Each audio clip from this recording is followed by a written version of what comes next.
Let's see how to use in Unity the asset Frames1. First, get it from the website. In the description there's a link to the download page.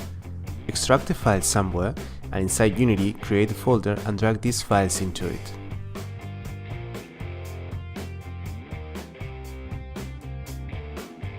Create a folder for the model materials. Select the model and in the inspector in the Material tab, click on Extract Materials and select the folder we just created. The next thing is to drag the model into the hierarchy. Place it wherever you like and then configure the materials. By default, the 3 frames share the same material.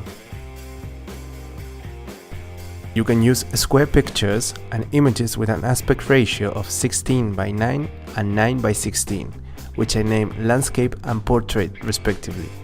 Inside the zip file are the test images. Once the materials have been configured, the objects can be duplicated, scaled, rotated, generate prefabs, and so on.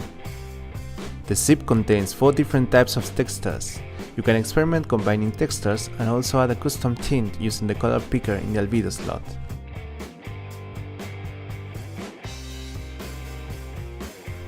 Now let's see how to make the objects have different textures on their frames.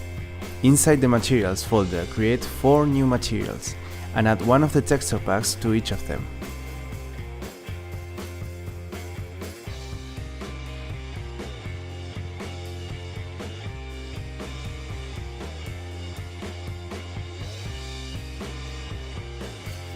Then simply drag a material to the frame you want to modify.